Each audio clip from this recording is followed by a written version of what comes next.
जैनम जयतु शासनम विश्व कल्याणकारकम। धर्म स्नेही सत श्रद्धालु यहाँ पर उपस्थित आप सभी भव्यवर पुंडरीक पुण्यात्मा महानुभाव, पूर्व में आपने देखा उत्तम मार्दव धर्म के संबंध में। आज उत्तम आर्जव धर्म के संबंध में थोड़ी सी चर्चा करें। उत्तम आर्जव धर्म धर्म का एक ऐसा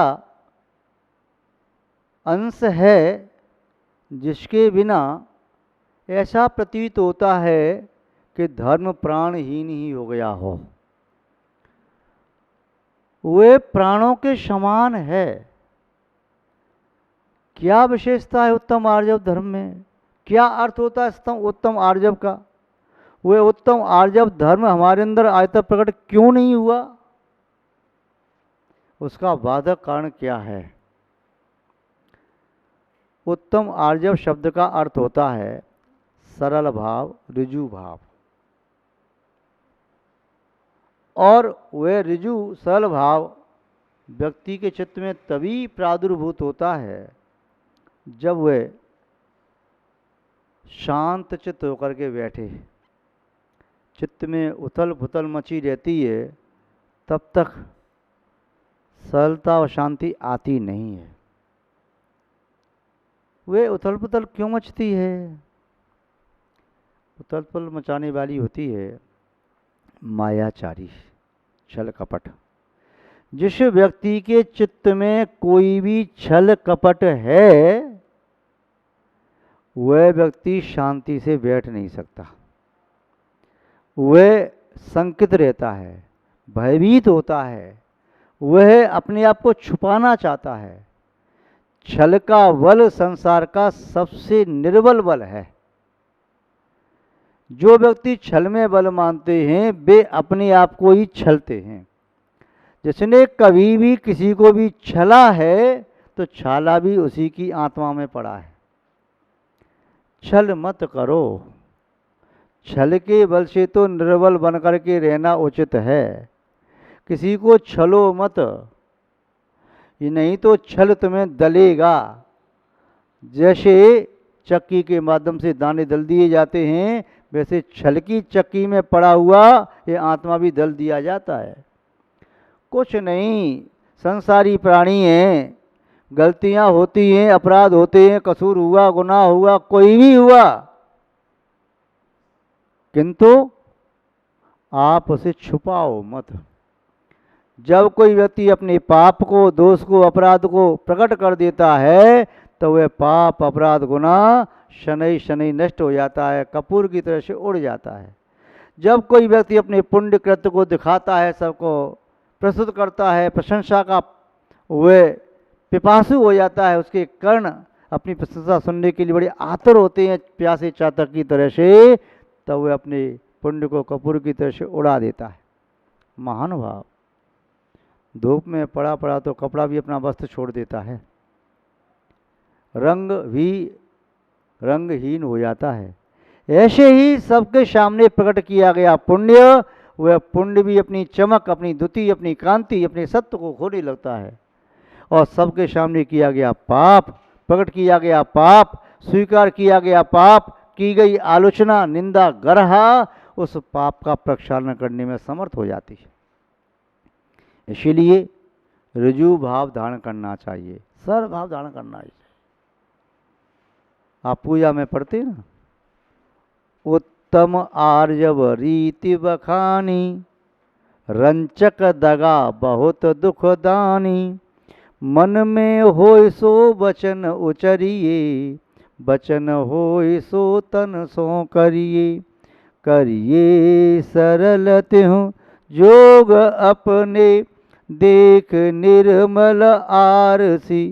मुख करे जैसा लखे तैसा, कपट प्रीति अंगारसी। नहीं रहे लक्ष्मी अधिक छल कर, कर्मवंद विषेकता। भय त्यागे दूध बिलाव पीवे, आपदा नहीं लेखता। महान भाव, कितनी अच्छी सुंदर पंक्तियां लिखी हैं। उत्तम आर्जव रीत बखानी, संसार में सबसे अच्छी कोई रीति है तो वह सरलता की रीति है, सहजता की रीति है। लोग कहते हैं महाराज जी हमारे घर की ऐसी रीति परंपरा है, हम तो ऐसा ही करेंगे। अपने घर की रीति परंपरा बनाना है तो सरलता सहजता को बनाओ, विनम्रता को बनाओ, क्षमाशीलता को बनाओ, पवित्रता को बनाओ, सत्यता को बनाओ, स्वच्छता को बनाओ, संयम को बनाओ, त्याग आखंचन को बनाओ, उदारता को बनाओ, समता भाव को बनाओ, संतोषी प्रवृत्ति को बनाओ। इनको अपने घर की परिवार की रीतियां बनाओ। और जिसके परिवार की ऐसी रीतियां होती हैं, निसंदेह समझना चाहिए उस परिवार में आज नहीं तो कल मोक्ष मार्गी जीव जन्म लेगा। आज भी जन्म लिया ऐसे परिवार में तो वह भी परंपरा से मोक्ष मार्गी बनेगा, मोक्ष को प्राप्त करेगा। महान भाव। तो सबसे उत्तम रीति आप कहते हैं honesty is the best policy, ईमानदारी सबसे अच्छी पॉलिसी है, नीति है। ईमानदारी को या सरलता को लगभग एक चीज है। ईमानदार व्यक्ति ही सरल हो सकता है और सरल व्यक्ति ही ईमानदार हो सकता है। महान भाव। कपट क्यों नहीं करें? कपट करने वाले की आत्मा में कपाट लग जाता है, सुख का प्रवेश उस आत्मा में होता नहीं। कपट करने वाले की आत्मा पर ऐसा कपाट लग जाता है जिसके कारण उसकी आत्मा में विद्यमान पाप बाहर निकल नहीं पाता, वह पाप का फल भोगता है, सड़ता रहता है।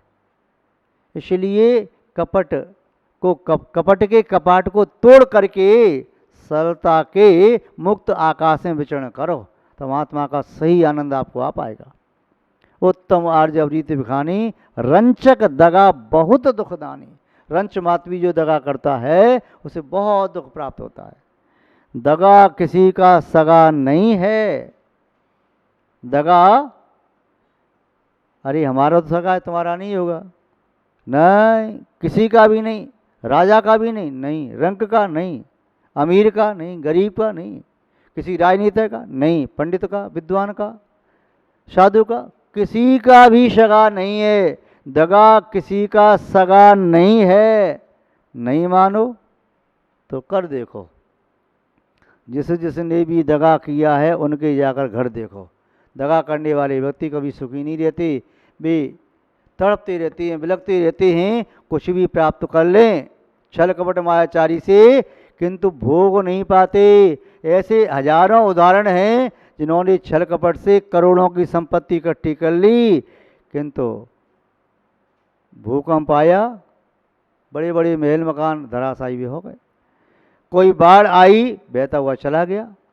चोर चोरी करके ले गया, डांका पड़ गया, सामने सामने आंखों के सामने संपत्ति मिट्टी बन गई, विपत्ति बन गई। उस संपत्ति के कारण प्राण और चले गए। सीने पर रखी बंदूक, जो पैसा धन छल बल से और कपट से कमाया था, वह पैसा तो गया सो गया, पैसे के साथ प्राण भी चले गए।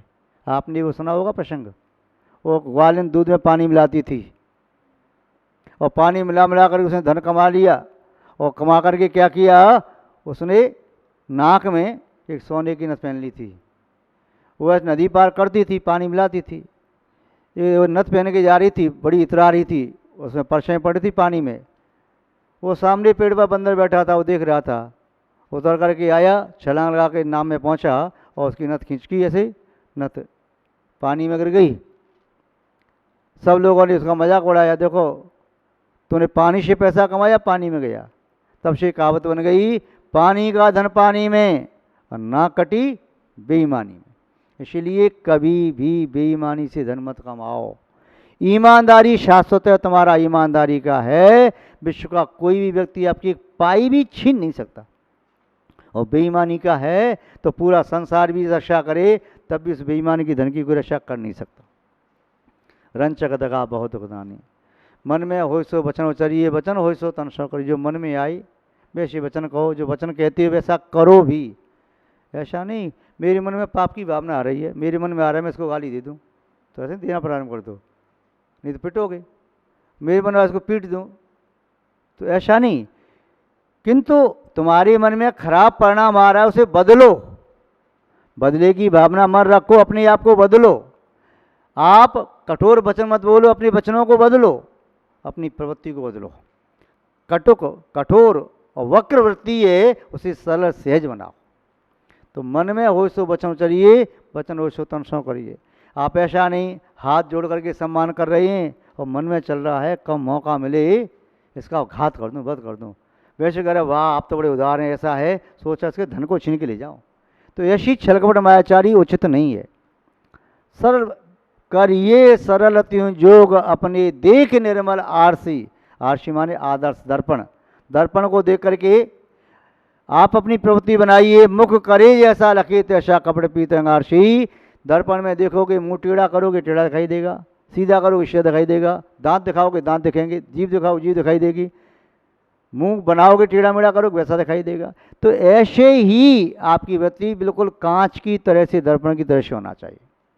कपड़ पीत अंगार से नहीं रही लक्ष्मी अधिक छल कर, कर्म बंध विषयकता, छल से लक्ष्मी ठहरती नहीं है, कर्मों का विशेष बंद होता है।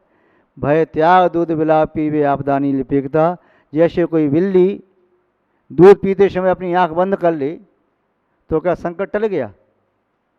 उसे नहीं दिखाई दे रहा है कोई व्यक्ति डंडा लेके मारने के लिए आ रहा है, आंख बंद करके दिखी तो नहीं रहा, डंडा लेकर के मारने वाला तो आ रहा है, पीछे डंडा मारेगा, वो आपका घात भी, वो बिल्ली का घात भी कर सकता है। इसीलिए यदि कोई व्यक्ति छल कपट को, अपने छल कपट को स्वीकार नहीं करे, उसका प्रायश्चित नहीं ले, आलोचना नहीं करे, किसी को मालूम नहीं है, अपने अंदर छुपा करके रखे, तो क्या छल कपट उसे छोड़ देगा? नहीं छोड़ेगा। जहर कोई चुपचाप भी पिए तभी अपना असर तो दिखाता है।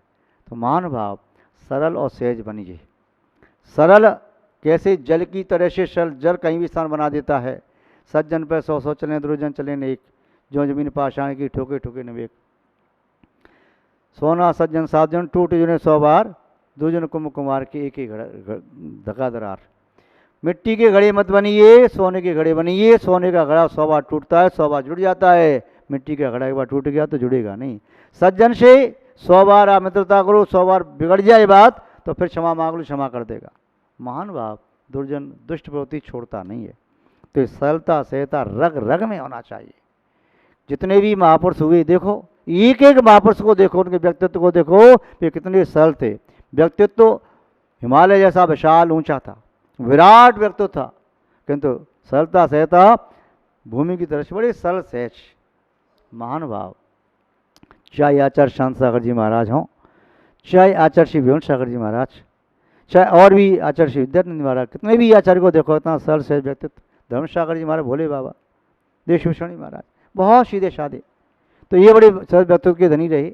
शावकों में देखो कितने शावक हैं, इतने सरल और सहज, मन में कहीं किंचित कोई दुराभाव नहीं, जो कुछ है कह देते हैं। लोग कहते हैं इनके पेट में तो पानी भी नहीं पचता, जो कुछ होता है सब कह देते हैं, मन में कुछ रखते ही नहीं है, गांठ ही नहीं है। अरे क्यों गांठ रखो? फोड़े में गांठ पड़ जाए तो कैंसर बन जाता है, प्राणले बन जाती है। आत्मा में गांठ पड़ जाएगी तो मिथ्या तो ले जाएगी और नरक निवृत्ति की यात्रा कराएगी। इसलिए गांठ निकाल के रखो अलग, गांठ को खोल लो तो ठीक है, गांठ बांध के लिखनी नहीं है। महान भाव जवाहरलाल नेहरू और उनकी सरलता सहता, जब भारत स्वतंत्र हुआ 15 अगस्त 1947 को, अनेक राजाओं के पास स्वयं जाकर के उन्होंने करबद्ध निवेदन किया, अब भारत स्वतंत्र है, आपका राज्य इसमें विलय को प्राप्त होता है और आप भी स्वतंत्र भारत के स्वतंत्र नागरिक हैं, आपको सब अधिकार हैं। लाल बहादुर शास्त्री सरलता की प्रतिमूर्ति कहलाते। इसी तरह से डॉक्टर राजेंद्र प्रसाद जी, उनकी सरलता सहता। जब एक बार डॉक्टर राजेंद्र प्रसाद जी जवाहरलाल नेहरू के मिलने के लिए गए तो उस समय मोतीलाल नेहरू जी से मिलने के लिए गए तो उन्होंने, मोतीलाल नेहरू ने अपने प्यून को कह नहीं पाया कि आज मुझसे मिलने के लिए डॉक्टर राजेंद्र प्रसाद जी आ रहे हैं। और वह आना था जिस गाड़ी से वो लेट हो गई, शाम को 6-7 बजे तक आना था, वो नहीं आ पाए, रात के 10-11-12 बजे तक आ पाए। वो आई, नियत स्थान पर पते पर पहुँचे, प्यून से कहा कि मुझे मोतीलाल नेहरू से मिलना है और मुझे अर्जेंट काम में लेट हो गया। तो उन्होंने कहा मैं अब दरवाज़ा नहीं खोल सकता। ठीक है, कोई बात नहीं, मैं प्रातःकाल मिल लूँगा।